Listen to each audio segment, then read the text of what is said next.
Symphony No. 3 in E-flat major. Opus 55 is a structurally rigorous composition which marked the beginning of the creative middle period of the composer Ludwig van Beethoven. Beethoven began composing the Third Symphony soon after Symphony No. 2 in D major, Opus 36. He completed the composition in early 1804, and the first public performance of Symphony No. 3 was on 7 April 1805 in Vienna. On display at the Lockowicz Palace in Prague is a first published edition of Beethoven's Eroica, as well as other Beethoven treasures including manuscripts of the Fourth and Fifth Symphonies, featuring Beethoven's own corrections and annotations for performance. Instrumentation. Symphony No. 3 is scored for 2 flutes, 2 oboes, 2 clarinets in B-flat, 2 bassoons, 3 horns, 2 trumpets in E-flat and C, timpani in E-flat and B-flat and in C and G, and strings. Form. The work is in 4 movements: Allegro con brio, Marcia funebra, Adagio assai in C minor, Scherzo, Allegro vivace, Finale, Allegro molto. Depending upon the conductor's style and observation of the exposition, repeat in the first movement. The performance time is between 41 and 56 minutes. First movement. Allegro con brio. The first movement, in 3/4 time, is in sonata form. The movement opens with 2 large E-flat major chords, played by the whole orchestra, thus firmly establishing the tonality of the movement.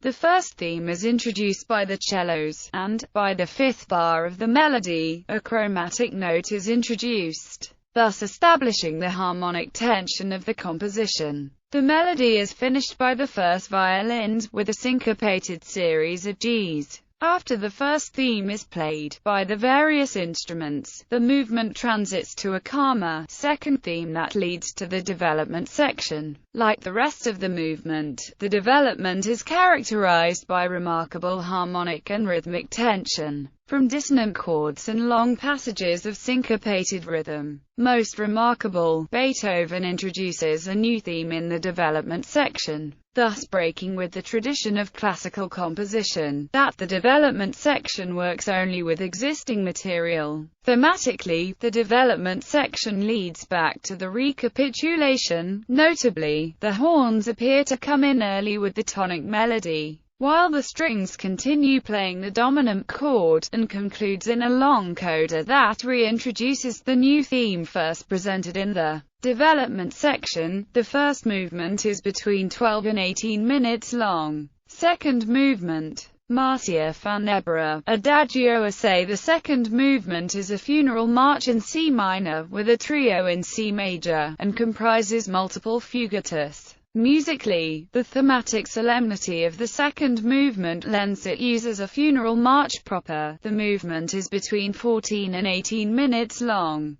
Third movement.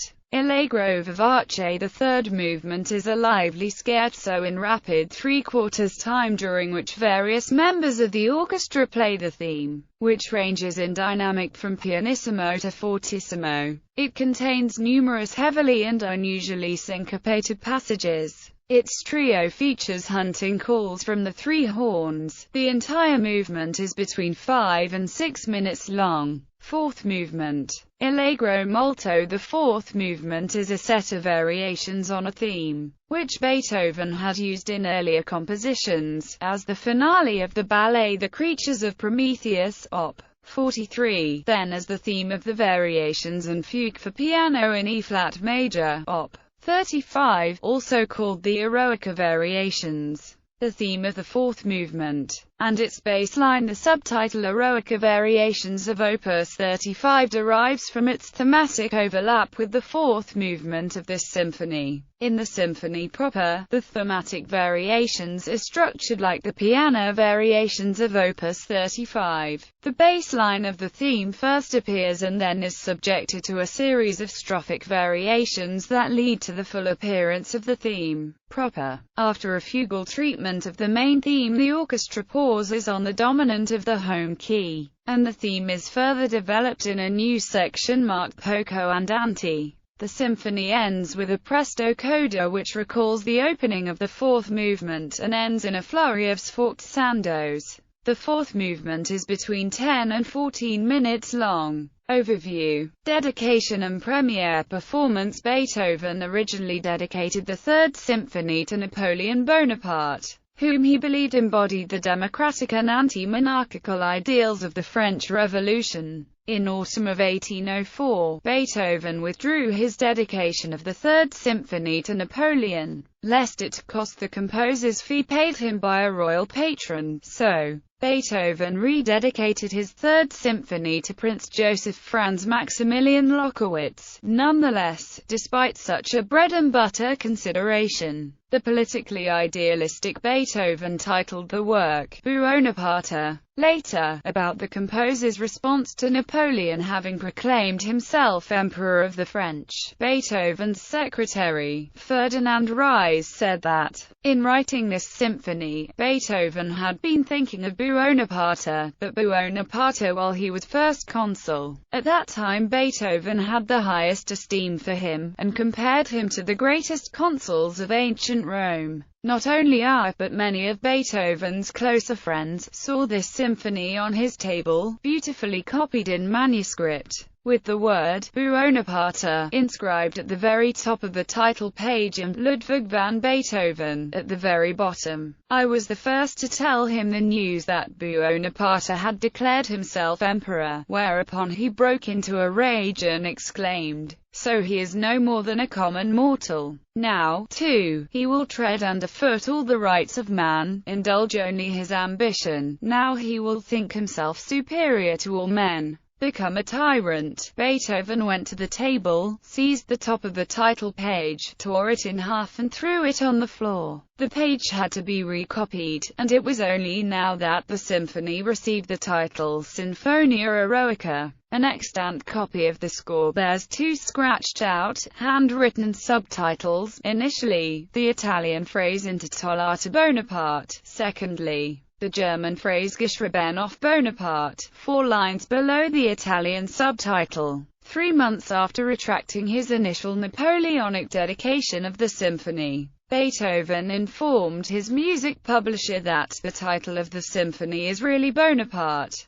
In 1806, the score was published under the Italian title Sinfonia Eroica, composta per festeggiare il sovvenire di un grande uomo. When informed of the death of Napoleon, Beethoven said, "I wrote the music for this sad event 17 years ago," referring to the funereal second movement. Composed from the autumn of 1803 until the spring of 1804, the premiere performance of the Third Symphony was private, for Beethoven's royal patron, Prince Lobkowitz, at the Castle Eisenberg in Bohemia. Horn solo anecdote. During the initial rehearsal, in the first movement the solo horn entered with the main theme 4 bars before the true recapitulation, about which Beethoven's secretary, Ferdinand Ries, said that the first rehearsal of the symphony was terrible, but the hornist did, in fact, come in on cue. I was standing next to Beethoven and, believing that he had made a wrong entrance, I said, "That damned hornist,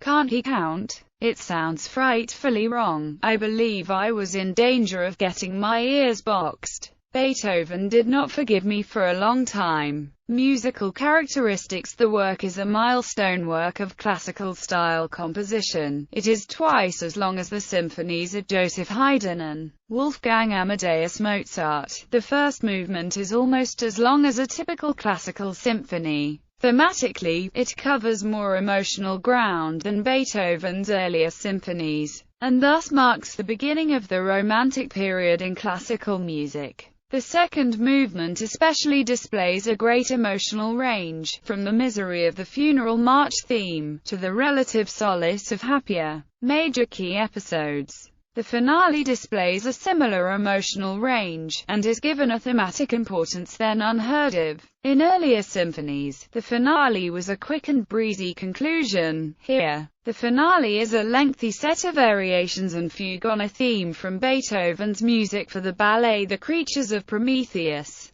Compositionally, the opening theme of Sinfonia Eroica resembles that of the overture to the comic opera Bastien und Bastien, composed by 12-year-old W. A. Mozart. It was unlikely that Beethoven knew of that unpublished composition. A possible explanation is that Mozart and Beethoven each coincidentally heard and learned the theme from elsewhere. Critical opinion in the treatise on instrumentation and orchestration. Hector Berlioz discussed Beethoven's orchestral use and applications of the horn and of the oboe in this symphony. In Metamorphosen, study for 23 solo strings, Richard Strauss presents themes similar to the funeral march of the Sinfonia Eroica, near the conclusion of the Metamorphoses. The bass quotes the funeral march proper from the Sinfonia Eroica. Academics speculate that Strauss's subtitle, In Memoriam, refers to Ludwig van Beethoven. The music critic Harold C. Schonberg said that musical Vienna was divided on the merits of the Eroica. Some called it Beethoven's masterpiece. Others said that the work merely illustrated a striving for originality that did not come off. Moreover, included in the same program of the concert featuring the Sinfonia Eroica was the premiere performance of a symphony in E-flat major by Anton Abel, which received better reviews than did Beethoven's symphony. The critic J. W.N. Sullivan said that the first movement expresses Beethoven's courage in confronting deafness. The second movement, slow and dirge-like, communicates his despair. The third movement, the scherzo, is an indomitable uprising of creative energy, and the fourth movement is an exuberant outpouring of energy. In the article, Beethoven's Cry of Freedom, the Marxist critic Gareth Jenkins said that in the Sinfonia Eroica, Beethoven was doing for music what Napoleon was doing for society, turning tradition upside down, and so embodied the sense of human potential and freedom that first appeared during the French Revolution. In the recording Eroica and in the book The Infinite Variety of Music, the conductor and composer Leonard Bernstein said that the first and second movements are perhaps the greatest two movements in all symphonic music. Funeral music. Since the 19th century, the Adagio assai second movement has been a common marcia funebra played at funerals, memorial services, and commemorations. In 1847, the symphony's second movement was played at the funeral of the German composer Felix Mendelssohn. In 1945, Serge Koussevitzky performed the second movement to mourn the death of the U.S. President Franklin D. Roosevelt. In 1957, Bruno Walter performed the entire symphony as the memorial concert for the conductor Arturo Toscanini. In 1963, the Boston Symphony Orchestra gave an impromptu performance of the second movement of the Eroica Symphony to mourn the recently assassinated U.S. President John F. Kennedy. In 1972, the Munich Philharmonic under Rudolf Kemp played the second movement at the funeral of the 11 Israeli athletes killed in the Munich massacre that occurred at the 1972 Summer Olympics. Cinema. In 2003, a Simon Cellan-Jones directed BBC opus art made-for-television film, Eroica, was released, with Ian Hart as Beethoven. The Orchestra Révolutionnaire Romantique, conducted by Sir John Eliot Gardiner, performed the Eroica Symphony in its entirety. The subject of the film is the private 1804 premiere of the work at the Palace of Prince Lobkowitz. The film is based in part on Ferdinand Rie's recollections of the event. In the film, Beethoven does not learn that Napoleon has crowned himself Emperor of France until after the performance of the symphony is over, while having dinner with Ferdinand Ries. Rather than tearing up the title page of the symphony, he simply crumples it up. In 1994, portions of the Eroica were used in the biographical film, A Mortal Beloved, starring Gary Oldman as Beethoven. Written and directed by Bernard Rose, the film's score uses various works of Beethoven that were selected by the film's music director, Sir Georg Solti. In the Alfred Hitchcock film Psycho, Leela Crane finds a phonograph record of the Eroica on the record player in Norman Bates' bedroom. In the film Ocean's 12, the Eroica is played during the attempted Amsterdam robbery. In the 1983 Walt Disney movie Something Wicked This Way Comes, the funeral march from Eroica is played during the Carnival Troupe's search for Will and Jim. At the end of the 1939 comedy Naughty But Nice, the judge in a plagiarism case proudly hums a tune he wrote at college, which the defendant identifies as from the Eroica.